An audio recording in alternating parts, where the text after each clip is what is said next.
영국에 테일러라는 사람이 있었습니다. 그에겐 두 아들이 있었는데 큰 아들은 어릴 때부터 정치를 하는 것이 꿈이었습니다. 그래서 그는 열심히 노력하여 의회에 진출하여서 의원이 되어 활동을 했습니다. 그러나 작은 아들은 항상 멀리 가서 복음을 전하는 것이 꿈이었습니다. 그래서 기도하면서 복음을 전하기 위해서 준비하였습니다. 그는 결국 중국 선교사가 되어 그의 일생을 중국인들을 위하여 복음을 전하는 선교사가 되었습니다. 그가 바로 중국 선교의 아버지라고 불리는 허드슨 테일러입니다. 사전을 찾아보시면 허드슨 테일러는 중국 선교의 아버지 해가지고 장황하게 기록이 되어 있습니다. 그러나 그의 형의 이름은 그 사전을 보면 허드슨 테일러의 형 이렇게 단순하게 기록이 되어 있습니다. 무엇이 이런 차이를 만들었을까요? 바로 두 사람이 남긴 삶의 족적이 달랐기 때문입니다. 허드슨 테일러의 발은 좋은 소식을 전하고 평화를 전하는 아름다운 발이었습니다. 수많은 사람들에게 좋은 소식을 전하는 그러한 인생이 되었던 것입니다. 그러나 그의 형은 그저 한 사람의 정치가로 평범한 족적을 남겼을 뿐입니다. 한 사람의 인생은 그가 남긴 재산이나 그가 쌓은 학문이나 그가 누린 인기에 의해 평가를 받는 것이 아니라 그의 발이 어떠했느냐에 따라 평가를 받는 것입니다. 오늘 본문은 복음 전파자의 중요성에 대해서 말씀하고 있습니다. 바울은 믿지 않는 자를 부르거나 듣지 못한 일을 믿는 일이 불가능함을 지적하여 복음 전파자의 역할이 중요함과 또 고귀함을 구약성경 이사야 52장 7절을 인용하여 말씀하고 있습니다. 그래서 복음 전하는 자들의 발이 아름답다고 말씀하고 있습니다. 그렇다면 어떤 사람이 아름다운 발을 가진 사람일까요? 아름다운 발을 가진 사람은 보내심을 받은 사람입니다. 오늘 본문 상반절입니다. 보내심을 받지 아니하였으면 어찌 전파하리요? 복음 전파자는 보내심을 받은 자입니다. 누구로부터 보냄을 받았습니까? 하나님입니다. 바로 우리 주 예수 그리스도이십니다. 그렇다면 보내심을 받은 자는 어떻게 처신을 해야 합니까? 보냄을 받은 자는 보낸 자의 뜻을 전달하는 것입니다. 따라서 보냄받은 자는 전달하러 가야 됩니다. 복음을 들고 전하러 나가야 하는 것입니다. 보내심을 받고 복음을 들고 나가서 전하는 발이 아름다운 것입니다. 마태복음 28장 19절 20절에 보면 그러므로 너희는 가서 모든 민족을 제자로 삼고 아버지와 아들과 성령 이름으로 세례를 베풀고 내가 너희에게 분부한 모든 것을 가르쳐 지키게 하라. 볼지어다 내가 세상 끝날까지 너희와 항상 함께 하리라. 이렇게 말씀하고 있습니다. 그렇습니다. 우리는 복음을 들고 가야 합니다. 옛날에는 모이는 교회였습니다.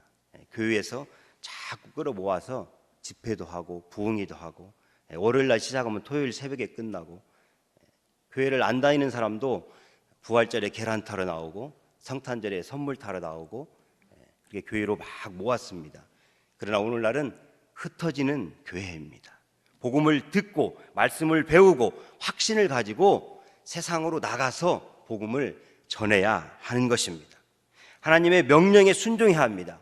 너희는 가서 어디로 가야 합니까? 믿지 않는 사람들에게, 복음을 듣지 못한 사람들에게 가서 전해야 하는 것입니다. 오늘 본문 15절 바로 앞절에 14절에 보면 공동 번역 성경에는 이렇게 기록되어 있습니다. 그러나 믿지 않는 분의 이름을 어떻게 부를 수 있겠습니까? 또 들어보지도 못한 분을 어떻게 믿겠습니까? 말씀을 전해주는 사람이 없으면 어떻게 들을 수 있겠습니까? 이렇게 말씀하고 있습니다. 우리 지구상에는 약 240여 개의 국가가 있습니다. 종족은 2만 4천 종족이 있다고 합니다. 그런데 1989년에 미전도 종족이 11,000 종족이었습니다. 그런데 2001년에 가서는 약 8천 종족, 미전도 종족이. 그런데 2010년에 와서는 1,500 종족. 지금 2015년이니까 더 굉장히 많이 줄었겠죠. 올해는 데이터가 없어서 제가 찾지는 못했습니다. 2010년에 1,500 종족. 마태복음 24장에 보면 모든 민족에게 복음이 전파되면 이제야 끝이 오리라고 했습니다. 거의 가까이 다 주님 오실 날이 다가온 것 같습니다. 그 앞절에 13절에 보면 누구든지 주의 이름을 부르는 자는 구원을 받으리라고 했는데 복음을 전하지 않으면 어떻게 믿겠습니까? 그렇습니다. 우리는 먼저 구원받은 자로서 하나님께 보내심을 받은 자입니다. 요한복음 20장 21절에 예수께서 또 이르시되 너희에게 평강이 있을지어다. 아버지께서 나를 보내신 것 같이 나도 너희를 보내노라. 아멘. 우리가 보냄을 받은 자입니다. 우리는 주님께 보내심을 받은 자들입니다. 그러므로 복음을 들고 나가 믿지 않는 가족에게, 일가 친척 이웃에게, 친구에게, 또 세계 열방에 나가서 전해야 될 줄로 믿습니다. 올해로 우리 한국 땅에 개신교가 들어온 지 130년이 되는 해입니다. 1885년 감리교 선교사인 아펜젤러와 우리 장로교 선교사인 언더우드 선교사님이 하나님의 보내심을 받고 복음을 들고 이 조선이라는 미지의 땅에 들어왔습니다. 물론 1년 전에 의사로 알렌 선교사가 들어오기도 했습니다. 또 19년 전에 1866년에 토마스 선교사가 미국의 상선인 전해널 서머너를 타고 대동강가에 와서 결국에는 거기서 성경책을 전달해주고 순교하게 됩니다. 그러나 공식적으로 정식으로 선교사님이 들어온 것은 1885년 언더우드 선교사입니다. 그래서 올해로 130년이 됐습니다. 그 후로 학교가 세워지고 병원이 세워지고 교회가 세워지고 우리 대한민국이 이렇게 풍요롭고 아름답고 복받은 나라가 되었습니다. 그 은혜에 감사하여 우리도 1908년에 최초로 이기풍 목사님을 제주도 선교사로 파송하게 됩니다. 1908년에 최초로 제주도에 선교사를 파송했습니다. 그 이래 작년 2014년 말 170개국에 26,677명의 선교사를 파송했습니다. 대단한 나라입니다. 다른 나라에서도 부러워하고 그만큼 우리 믿음의 기독교가 성장했다는 것입니다. 그러나 공식적인 숫자지 비공식적으로는 이미 3만 명이 넘었다고도 얘기를 합니다. 그럼에도 불구하고 한국 교회는 잘못된 가치관에 의해서 교회의 아름다움을 평가하는 경향이 있습니다. 교회 건물이 몇 평인가? 교인 수가 몇 명이나 되는가? 1년 예산은 얼마인가? 교육관은 있습니까? 수양관은 있습니까? 큰 교회만을 선호하게 되고, 그러나 이런 방법으로는 교회를 바로 평가할 수는 없는 것입니다. 오히려 이렇게 물어야 할 것입니다. 당신의 교회는 선교사를 몇 명이나 파송했습니까? 지역사회를 위하여 어떤 노력을 하고 있습니까? 예산 중에 선교와 구제를 위한 예산은 몇 프로나 됩니까? 하나님은 이웃을 살리고 지역사회를 살리고 세계 열방을 살리라고 이 땅에 교회를 보내신 줄로 믿습니다. 주님의 지상명령의 우선순위를 두고 지역사회와 땅끝을 향하여 나아가고 보내는 교회가 바로 발이 아름다운 교회인 것입니다. 하나님께 보내심을 받은 우리 동행교회가 사랑하는 우리 성도님들께서 아름다운 발을 지니시기를 소원합니다. 다음으로 어떤 사람이 아름다운 발을 가진 사람입니까? 좋은 소식을 전하는 사람이 아름다운 발을 가진 사람입니다. 오늘 본문 15절 하반절입니다. 아름답도다 좋은 소식을 전하는 자들의 발이여함과 같으니라. 아멘. 이 말씀은 구약 이사야 52장 7절의 말씀을 인용한 것입니다. 좋은 소식을 가져오며 평화를 공포하며 복된 좋은 소식을 가져오며 구원을 공포하며 시온을 향하여 이르기를 내 하나님이 통치하신다 하는 자의 산을 넘는 발이 어찌 그리 아름다운고 라고 말씀하였습니다. 이 말씀 본래 바벨론 포로에서 이스라엘의 회복을 염두에 둔 그러한 예언의 말씀입니다. 또한 보다 넓게는 그리스도의 강림과 관련된 예언의 말씀입니다.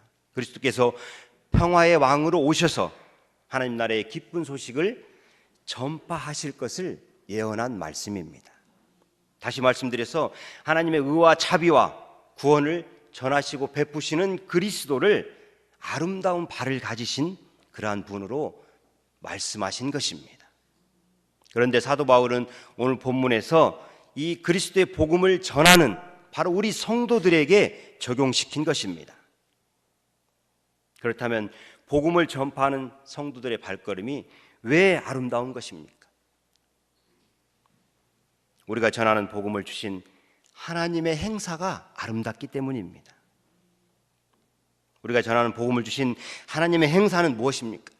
바로 복음 전파자는 죄인을 구원하시기 위해 복음을 주신 그 하나님의 행사를 전하는 것이기 때문에 아름다운 것입니다. 죄인들을 위하여 독생자를 세상에 보내시고 십자가에 희생시킨 일처럼 아름다운 일이 어디 있겠습니까? 하나님이 바로 그 아름다운 일을 하셨습니다. 죄로 죽을 수밖에 없는 우리를 위하여서 독생자를 이 땅에 보내주셨습니다. 그 아름다운 하나님의 행사를 전하는 우리의 발걸음 또한 아름다운 것입니다. 우리가 전하는 주의 이름이 아름답기에 우리의 발걸음도 아름답습니다. 다윗은 시편 8편 1절에 여호와 우리 주여 주의 이름이 온 땅에 어찌 그리 아름다운지요 라고 고백하고 있습니다. 우리가 전하는 이름은 무엇입니까? 바로 예수입니다. 예수님. 그 이름은 그가 자기 백성을 저희 죄에서 구원할 자이심이라, 그런 뜻을 가지고 있습니다. 그 이름 그대로 주 예수님은 당신을 희생시키셔서 만민을 구원할 길을 만들어 놓으셨습니다. 그러므로 예수 그리스도는 그 이름 한 가지만을 전해도 우리 성도들의 발걸음은 아름다운 것입니다. 이 세상에 선행은 많습니다.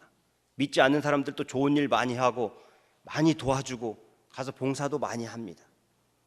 그러나 영원한 생명을 전하는 일은 바로 우리 믿는 우리 성도들의 복음 전파로만 이루어진다는 것입니다.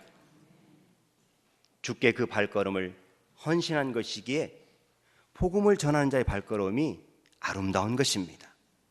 그러므로 주의 복음 자체가 아름다운 것이기에 복음을 전하는 우리의 발도 아름답습니다. 우리가 믿고 있는 복음 진리처럼 아름다운 것은 없습니다.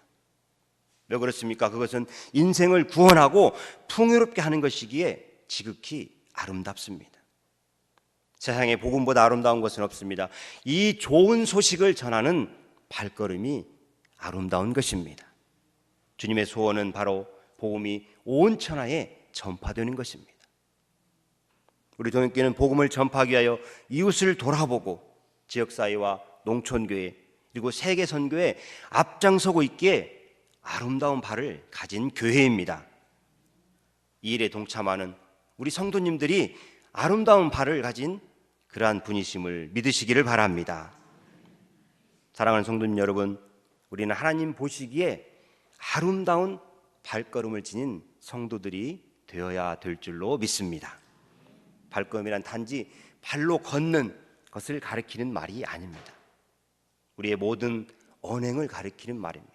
우리의 모든 삶을 일컫는 말입니다. 그럼 우리의 말도 행위도 믿지 않는 사람들에게 복음을 증거하는 것이 되도록 노력해야 하는 것입니다. 주님 말씀 안에서 전 인격적으로 복음을 전할 때 우리의 삶의 발걸음은 하나님 보시기에 아름다운 것이 될 줄로 믿습니다.